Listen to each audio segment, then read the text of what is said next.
I'm still here. We're pumped? All right. Well, let's do some reviewing, and I am hoping that this goes quickly. If there are parts of this that you don't know, and especially terminology, please don't be shy. Please ask questions, because I'm going to use the same words for the rest of the semester, and it's important that we all know the definitions so that we can stay on task and adding to these concepts with something that's more complicated. So I'm picking up in lecture 2A, a reintroduction to general linear models. So away we go. So first off, the term GLM I have found scares people. Whenever I say that, they're like, I don't know if I know that. And I'm saying, yes, you do. You do too know the general linear model, I'm quite certain. Or you've at least heard of it. All of these terms on slide 2 get used for specific variants of this, even though it's really just one underlying model. So if you are trying to predict an outcome where it's a single outcome, and the predictors that you have are grouping variables, you would call that analysis of variance, or ANOVA. If you are trying to predict a single outcome and the predictors that you have are quantitative variables, or what I call continuous, you would probably call that regression. If you have both types of predictors in the same model, you would either call that ANOVA for analysis of covariance, or regression, depending on your textbook. And then there's MAN versions of each of those for multivariate versions. And so if you're familiar with these sorts of techniques, then I would say you're familiar with the general linear model. I don't like these words. I think they get in the way because they create artificial distinctions about what is really just one kind of model. And what these models all have in common is the idea of a normal conditional distribution. So let me unpack what that means to me. Conditional means after accounting for the predictors. So if you're thinking about residuals, then you're thinking that's the conditional distribution. And the thing that underlies all of these is the idea that what is left is supposed to have a normal distribution. It's supposed to be independent, and it's supposed to have constant variance across observations and all predictors. Just as a side note, because this is a frequent source of confusion, model predictors themselves do not have distributional assumptions. So if you, for instance, there's one book, the Tabachnik and Fidel multivariate book. There's a whole chapter, I think it's chapter 4, about data cleaning and data transformation. Have you guys seen this kind of stuff before? Like taking the log or the square root and that kind of stuff? Yep. Yeah. Were you ever told to do that to predictors? I think so. Yeah, Probably, I think so. yeah. I was gonna, Yeah. that was gonna be my question for you. Yep, you don't have to. There are no assumptions about predictors whatsoever. Think of it this way. If predictors had to be normal, then ANOVA could never be a thing. Because in ANOVA, the predictor is a grouping variable. Group membership can never be normally distributed. So it's not that the predictor has to have a distribution. The problems that can come up in predictors that are weirdly distributed, particularly those that have long tails, is leverage. The idea that certain values, extreme values, can unfairly have weight to predicting the regression line. That's more the problem. But predictors themselves do not have to have any kind of distribution. It's always the outcome.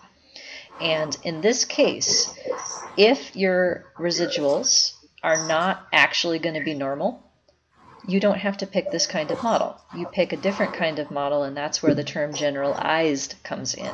Generalized linear models are these options for different types of conditional distributions, such as binary, such as count, such as zero inflated, such as log normal, and those kinds of options.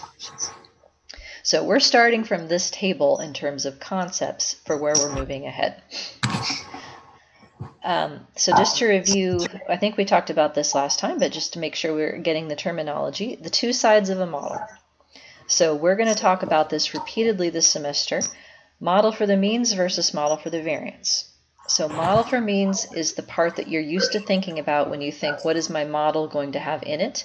It's the decisions that you make for which predictors you want, whether the predictors just have main effects or whether they're part of interaction terms, whether they have linear slopes or nonlinear slopes, and that kind of thing. It's setting up the model to be able to test the hypotheses of interest or answer your research questions. All of that is the same. So when I talk model for the means, think fixed effects. Think effects that are the same for everybody. So everybody, if I say that the beta 1 has a value of 2, then that 2 applies to everyone's score. It's a fixed effect. It's the same for everybody. On the other side of the model, this is the new part. This is the way that multi-level models and longitudinal models are going to differ from the rest of the general linear model family, is what we're going to say about the model for the variance. So we're talking about whether your fixed effects also need random effects, the residuals of the model, the error part of the model, you can say it that way. Stochastic is the fancy way of saying error. And it's about how the residuals are related. In other words, what kind of dependency they have because they've been sampled over time from different types of people. And so, as I said before, GLM has certain assumptions that come with it: normal, independence, constant variance. Okay, so Ori, did you have a question? Nope. Okay. So for example, let's start at the very, very beginning here. An empty model, an empty means model, is a term that we're going to look here. The term empty means no predictors whatsoever. So an empty model on slide 4 for a single outcome, so for one outcome per person, would look like this. Let me get my little pointer here. Let's go highlighter. There, is that good? No, that's yellow. That's no good. Pointer. Let's go red. Here we go. So y sub I. Subscripts are going to become very, very important. So when I say y sub I mean each person has one y. So it's per person, per individual for I. Likewise, because each person has one y, each person has one e. So this would be a model that's appropriate whenever you have a cross-sectional sample, one outcome per person. The middle part here, in red, this is the model for the means. And in this case, it's an empty model, meaning that we have no predictors whatsoever. We only have this intercept, beta 0. So I have a distribution here on the left, which is a histogram on its side. And let's say that we wanted to predict what the outcome was for this person down here at the bottom. Well, if I know absolutely nothing else about this person, what is my best guess for what their outcome is going to be? Could you repeat the question again? Sure. I didn't hear the audio.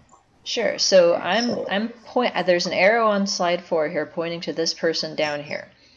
If I want to predict what their outcome is going to be, and I know nothing else about this person, what is my best guess for what their outcome is going to be? Mean? Yeah. And that's what beta 0 is. Yes. So in this case, even though the mean is a terrible guess for this person, it's the best we got. And so this person actually got a 32. We guess beta 0, which is the grand mean, and we're off by 58. So in this case, beta 0 is all of the model for the means, and that's where that name comes from. It's the idea that we're trying to generate a predicted value for each person, or a mean in the sense that everybody with the same set of predictor values would have the same predicted outcome. And in this case, there are no predictors, so everybody gets a predicted outcome of 90. And if we look at the error variance that's left over, you'll see that this is just the definition of variance here. The definition of variance is how far off each observation is from the mean, squared, sum it up over people, and then divide by the number of people, and then the -1 here shows up because we had to estimate what the mean was in order to do this. So we used 1 degree of freedom. So in other words, what this model, this empty model with no predictors, is going to give back to you is the sum total amount of variance to be predicted. It's not error in the sense that it's left over. It's all of it right now. And so in the context of the general linear model and a regression model, you'd never bother to do this. because you know how much variance is in your outcome. You can just run descriptives and find out. In the world of multi-level modeling, though, the first model that we're going to do is an empty model so that we can figure out how much variance we have that's attributable to each level of the model. How much variance is because of different people and how much variance is because of different occasions. So this is always going to be step one. How much variance do we have of each kind to start with? And then we start the process of adding predictors that pertain to each kind to try and reduce each kind of variance. So in this context, if we keep just with this cross-sectional example here, let's say that I put in a predictor X. So here's my, my new prediction here. I'm still trying to predict this person. In this case, the model for the means from the empty model would look like that with the 90. And now my new model with X in it. So note the subscript here. X has a sub I because each person has one X value, just like they had one Y outcome and one E residual. Now my model for the means has two fixed effects in it. I still have my fixed intercept, but I've also picked up a fixed slope. And I'm using the term fixed because each person gets the same beta 0 as well as the same beta 1. It's constant across the sample. In regression, you would just call these intercepts and slopes because you didn't need another modifier in front of them because there was only one kind. Here, we have to differentiate these specifically.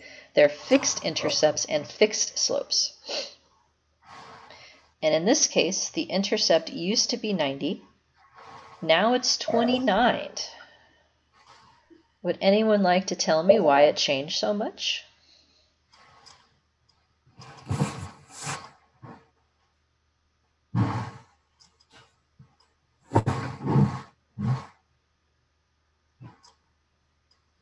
Nobody? What's the intercept again? Expected.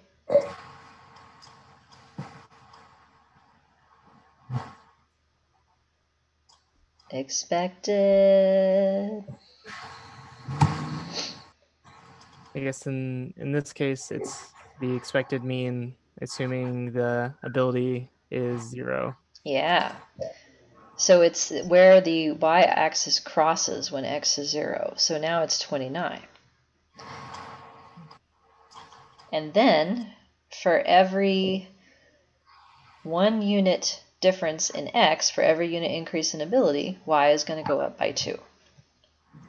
So the model for the means then has the fixed intercept beta 0, the fixed slope for x, which is beta 1, and that together then creates a predicted mean for each different possible value of x.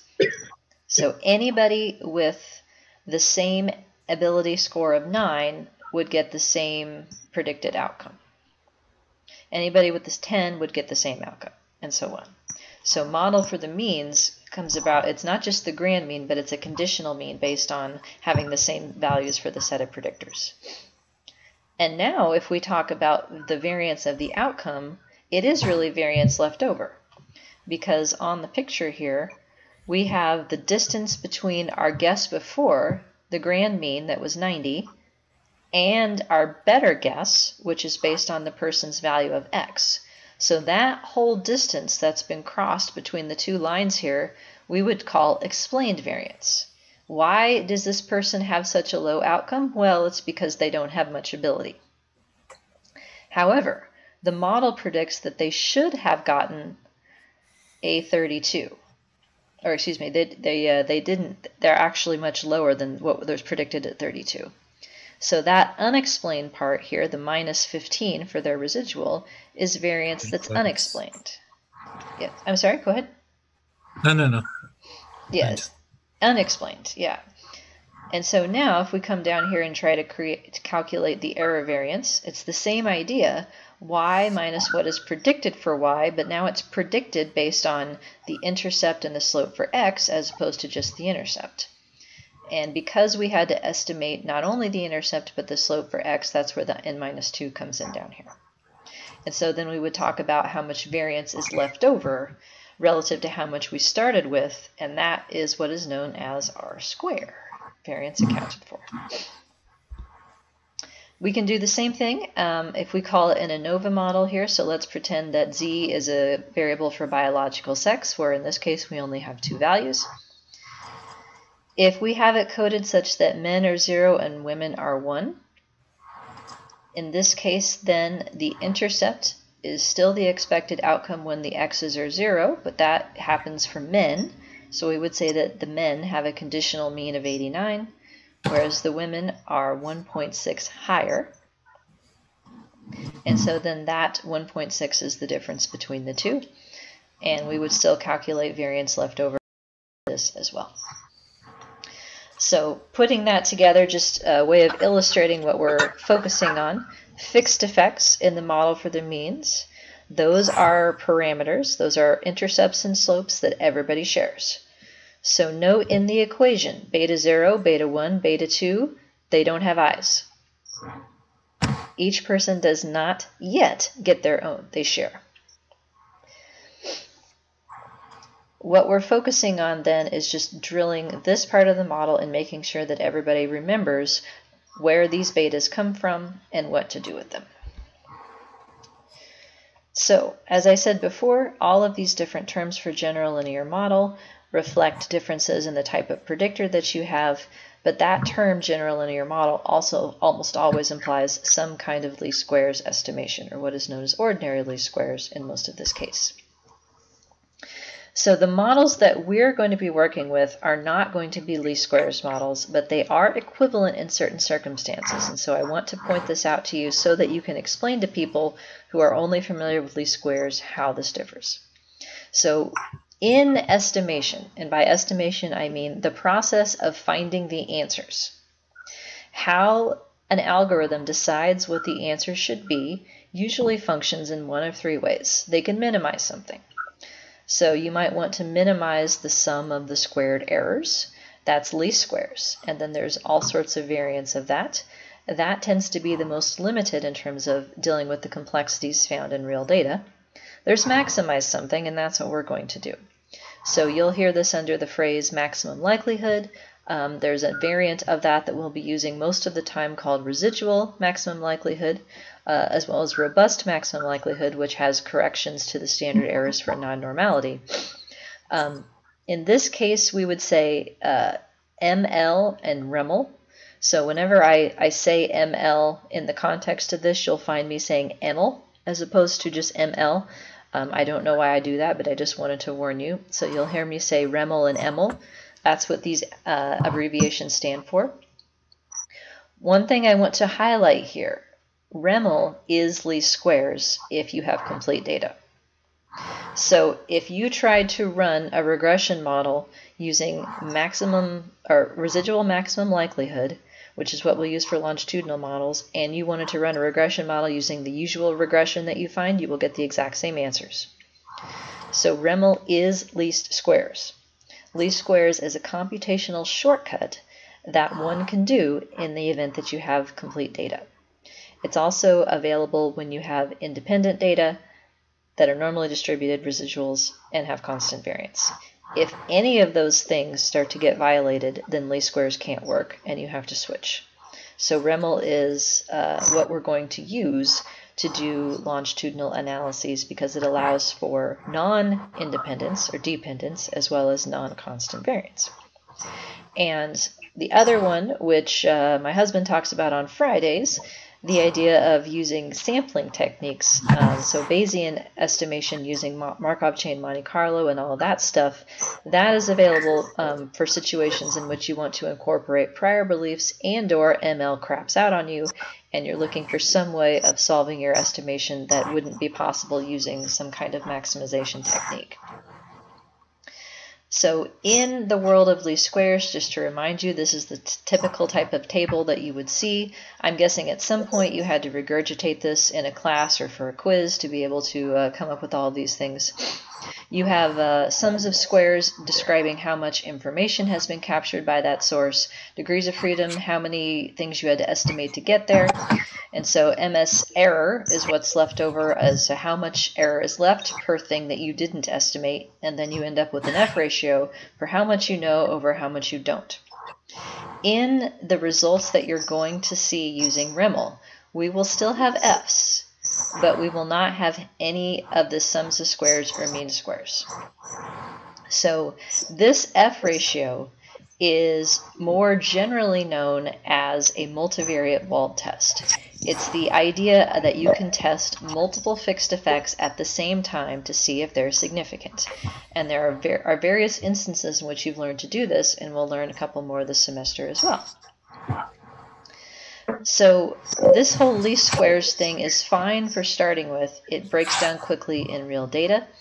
The listwise deletion is probably the biggest problem in dealing with real data, but it also doesn't allow for differences in variance across observations. It doesn't allow for outcomes that are non-normal and alternative conditional distributions accordingly. So what we're going to do then is likelihood. And I want to make this point because you've probably seen maximum likelihood in some of your other classes. The version that we're going to be using is slightly different. So there is something called REML. R-E-M-L is the acronym. It's residual or restricted, depending on which book you're reading, for maximum likelihood. This is only possible for models that are supposed to have normal residuals.